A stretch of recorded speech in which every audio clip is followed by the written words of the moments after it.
सभी को हम धन्यवाद करते हैं कि उन्होंने मुझे यहाँ बुलाने का अवसर प्रदान किया।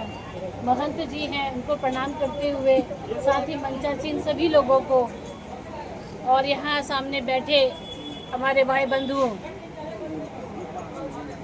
जो इंसान इस धरती पर आया है उसे एक न एक दिन तो जाना ही।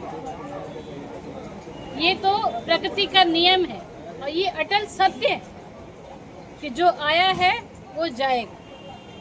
लेकिन जब हम हैं इस धरती पर और इस धरती पर जो हम कर्म करते हैं वो कर्म सदा ही याद रहते हैं। जैसे हमारे समाज सेवी विश्वनाथ पंडित जी ने जो अपने कर्म किए, उनके कर्म की बदौलत ही आज हम सब यहाँ एकत्र हुए हैं इनको श्रद्धांजलि देने के लिए। तो ये तो अटल सत्य है कि अगर हम कर्म जैसा करते हैं उसका फल हमें मरने के बाद तक मिलता है। प्रेम जी ने कहा तो थोड़ा मैं अपने विषय में बता देती हूँ कि मनेर की मैं रहने वाली हूँ। ससुराल है मेरा शेरपुर में। वहाँ से मैं मनेर ज़िला पार्षद 12,000 लीडिंग वोट से विनिंग हुई, जीती। इसके बाद समाज की सेवा करते हुए मैंने भाजपा ज्वाइन किया। भाजपा ज्वाइन करने के बाद वहाँ की मैं पटना जिला ग्रामीण की प्रदेश जिला अध्यक्ष बनी। उसके बाद जिला की उपाध्यक्ष हुई। साथ ही बिहार भाजपा की मैं प्रदेश की मंत्री बनी। उसमें काम करने के बाद मुझे इंडियन रेलवे फाइनेंस कॉरपोरेशन की इंडिपेंडेंट डायरेक्टर रही, स्वतंत्र निदेशक रही। उसके बाद मेरे कामों को देखते हुए पार्टी ने बिहार प्रदेश का उपाध्यक्ष बनाया और आज बाल अधिकार संरक्षण आयोग की सदस्य। आप लोगों के आशीर्वाद से मैं यहाँ तक पहुँची और समाज के बीच में हमेशा रही हूँ। प्रेम जी जानते हैं, आज से नहीं बहुत पहले से, कि हमेशा मैं लोगों के बीच रही और लोगों को आगे बढ़ने में जो सहयोग होता है उसका सबसे बड़ा, बहुत बढ़िया कहा कि शिक्षा सबसे बड़ा योगदान रहता है। आज भी मैं पढ़ रही हूँ, मैं पीएचडी कर रही हूँ। मैंने ग्रेजुएशन किया, बीए किया, बीएड किया, एमबीए किया और अभी मैं पीएचडी कर रही हूँ गुजरात से। तो शिक्षा का योगदान तो ज़रूर रहता है। शिक्षा का ज्ञान हम लोगों को तो रहना चाहिए। साथ ही रोटी कपड़ा और मकान, जैसे हमारा समाज की जो, हमारे परिवार की जो स्थिति है, जो पहले थी, मेरे घर पे भी लोग चाक चलाया करते। आज स्थिति बदली, पढ़े लिखे नौकरी किए, तो पहला तो रोटी कपड़ा और मकान। जब तक हमको ये नहीं है, इसके आगे ही हम शिक्षा और आगे के विषयों में हम सोच सकते हैं। स्वास्थ्य भी हमारा ठीक रहे और शिक्षा के लिए भी हम आगे बढ़े। सरकार की बहुत सारी योजनाएं हैं जो हमें ये सब में आगे बढ़ाने का, आगे बढ़ाती है।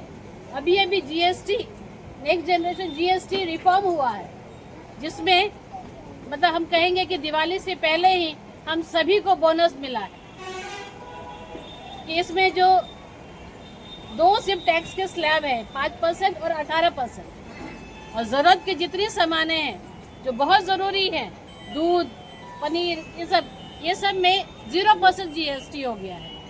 और जो इससे जो ज़रूरत है, रोज़मर्रा की जो सामान है, उसमें हो गया है हमारे लिए 5% जीएसटी। जो 30% हुआ करता था वो घटकर 5% पे आ गया है। तो इसका मूल्य क्या निकलता है कि हमें चीज़ें सस्ती मिलेंगी। जो बाज़ार में जो चीज़ें हैं वो अभी हमको सस्ती मिलेंगी तो हमारे हाथ में पैसा आएगा। चीज़ें सस्ती होगी तो हमारी बचत होगी बचत होगी तो हमारे पास पैसा होगा, पैसा होगा तो उसको हम और चीज़ों में खर्च कर सकते हैं। तो ये एक बहुत ही अच्छा कदम है जो भारत सरकार ने उठाया है और ये सब लोगों के लिए है। तो इसमें हम लोगों को करना चाहिए। साथ ही अभी 125 यूनिट फ्री किए हैं, बिजली की जो 125 यूनिट फ्री है। तो मतलब मेरे घर में, गांव के घर में तो जीरो बिजली का बिल आया है। आप लोगों के भी बहुत लोगों के घरों में जीरो बिजली का बिल आया होगा, कुछ नहीं, 0 रुपया बिजली का बिल। तो उससे आप लोगों को और वो मिलेगा कि हम और इसमें हम आगे, आपका बचत हुआ। जो बिजली का बिल 400-500 लगता था वो घट गया, वो तो बचा रहा आपके पास में, उससे और किसी और कामों में हम लगा सकते हैं। वैसे किसानों के भी यंत्रों में है। मतलब ओवरऑल अगर हम बात कहे जाए तो हमें हमारी बचत हुई है तो वो पैसा है। अगर पैसा है तो उस पैसे को फिर हम कहीं ना कहीं खर्च करेंगे, क्योंकि लक्ष्मी तो चंचल है, कभी किसी के हाथ में टिकती नहीं है, कभी इसके कभी उसके, और घूम फिर के वो आती है। तो हमें तो इस चीज़ को ध्यान रखना ही है कि हम करें। साथ ही आपकी सरकार, हमको सरकारी योजनाओं का लाभ उठाना चाहिए अब आगे अपने जीवन स्तर को बढ़ाने के लिए। अभी महिला उद्यमी योजना आई है जिसमें हर घर की एक महिलाओं को अपना मनपसंद उद्योग करने के लिए 10,000 रुपए का राशि मिल रहा है। इसका लाभ उठाया जाए, उसको लिया जाए। अगर वो अच्छे ढंग से करती है तो आगे उसको 2 लाख का भी पैसे तक की सहायता मिलेगी। उसके आगे बढ़ने में हमको, आगे हम कैसे बढ़े, ये रास्ता सामने से चल कर आ रहा है।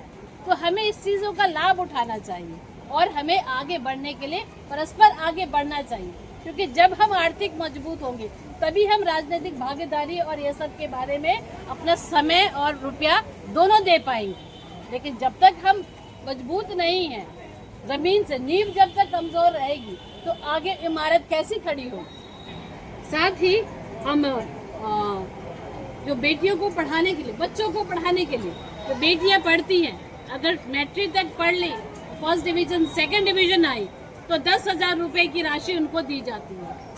तो अपनी बेटियों को पढ़ाएं, बच्चों को पढ़ाया जाए, ताकि वो पढ़ेगी तो कुछ सब ज्ञान भी अर्जित होगा, साथ में पैसे का भी उनको सहायता मिल रहा है। अगर वो 12th तक इंटर करती हैं तो 25,000 रुपये मिलता है, शादी अगर नहीं होती, और स्नातक ग्रेजुएशन करती हैं तो 50,000 स्कॉलरशिप मिलता है वो लोगों को। तो सरकार तो ये प्रयास में है कि आप पढ़िए, आप अपने बच्चों को पढ़ाइए, आगे बढ़िए। उसके आगे की तैयारी के लिए भी, अगर कोई यूपीएससी के लिए तैयारी करता है और अगर उसने पीटी निकाल लिया है तो उसको 50,000 की राशि तैयारी हेतु सरकार उनको देती है। तो इन सब चीज़ों की जानकारी रख के इन सब चीज़ों का फायदा उठाएं, क्योंकि हमारे बच्चे हैं, हमारे बच्चे का तो तैयारी करके ही कहीं जाते हैं, तैयारी करेंगे, किसी परीक्षा में उत्तीर्ण होंगे, उसके आगे ही वो आगे बढ़ पाएंगे। तो इस सब चीज़ के लिए अगर उनको इतनी सहायता राशि अगर मिल जाती है तो वो और आगे बढ़ने में उनका सहयोग होगा। जब हमारा परिवार बढ़े भी हम आगे राजनीतिक में बढ़ सकते हैं। आगे अगर हमको बढ़ना है तो हमारी नींव को मजबूत रखनी पड़ेगी। मजबूत करना होगा। तो आप लोगों से बहुत ज़्यादा समय न लेते हुए मैं यही कहूँगी कि अपने बच्चों को पढ़ाइए। शिक्षा का बहुत ही महत्व है किसी के भी जीवन में। आज मेरे साथ में शिक्षा है तभी आज मैं यहाँ तक पहुँच पाई। और आप लोगों जीवन में संघर्ष है, संघर्ष के बिना जीवन अधूरा है। लेकिन जो हम अपने जीवन में करते हैं, जैसे कि हमारे स्वर्गीय विश्वनाथ पंडित जी ने अपने समाज के लिए जरूर कुछ न कुछ किया है, समाज के बीच में रहे हैं, लोगों को समाज में आगे प्रोत्साहन बढ़ाए हैं। तो इसलिए आज हम सब उनके श्रद्धा क्रम में उपस्थित हुए हैं। और हम लोगों को भी ये कहा जाता है ना कि जब किसी की अंतिम यात्रा निकलती है तो पीछे भीड़ से समझा जाता है कि वो व्यक्ति कैसा है। तो अगर उसके पीछे बहुत भीड़ है तो समझिए कि वो व्यक्ति ने जरूर समाज के बीच में रहकर काम किया है, तभी आज सब लोग उनको याद करते हुए उनकी अंतिम यात्रा में भी अपना योगदान दे रहे हैं। तो हम भी अगर चाहेंगे कि हमारा भी अगर अंत अच्छा हो तो हम भी अपने समाज के बीच में रहें, समाज के लोगों के साथ रहें और उनके आगे बढ़ाने में जो भी मदद मिल सके वो हमको करनी चाहिए। यहाँ पर हमारे जी हैं, हमारे साथ चल के हमारे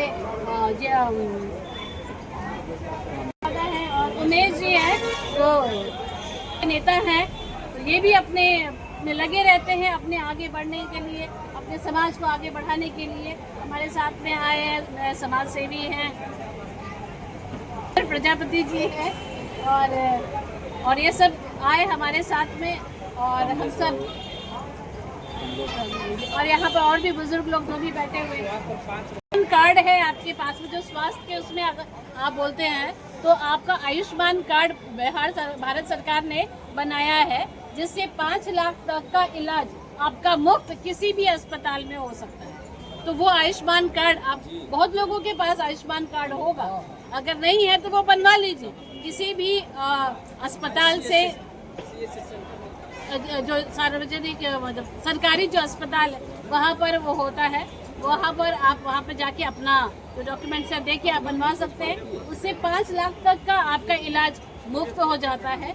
माननीय प्रधानमंत्री जी के जन्मदिन, विश्वकर्मा दिन के जन्मदिन दिवस पर ही है, तो एक सेवा पखवाड़ा का हम लोग उनके सम्मान में मनाया जाता है, जो 2 अक्टूबर गांधी जयंती तक मनाते हैं। उस सेवा पखवाड़ा की मैं बिहार प्रदेश की प्रभारी हूँ, उसके कार्यक्रम में भी व्यस्त रही, क्योंकि पूरे बिहार भर में उस सेवा का काम करना है। उस सेवा के काम में हम लोग ब्लड डोनेशन कैंप लगा रहे हैं, स्वास्थ्य शिविर लगा रहे हैं, और लोगों को सम्मान दे रहे हैं। अपने सभी लोगों का जो उसमें है, लोगों को मतलब इस तरह की जितने भी सेवा का कार्य है, उनकी प्रदर्शनी लगी है, उनके जीवन के बारे में लोग जाने, उनकी ऊपर एक फिल्म बनी है, वो फिल्म को दिखाया जा रहा है। आपके विधानसभा में भी वो गाड़ी आएगी और उस पर फिल्म उनका, चलो जीते हैं, तो मतलब किसके लिए जीते हैं? प्रधानमंत्री तो सिर्फ लोगों के लिए ही जिए हैं। तो ये उसमें बताया है, उनका एक पूरा जीवन ही एक उदाहरण है हम सब के लिए, कि ऐसे महान पुरुष हैं वो, कि हमें उनको अनुकरण करना चाहिए। और हम सब यहाँ पर आए हैं, और हम सब यहाँ पर श्रद्धा सुमन अर्पित करते हुए स्वर्गीय विश्वनाथ पंडित जी को श्रद्धा सुमन अर्पित करते हैं और अपनी वाणी को विराम देते हैं। साथ ही हम ये भी कहते हैं कि आगे भी हमारा समाज आगे बढ़े। आप सभी लोगों का योगदान हो। जय हिंद, जय भारत।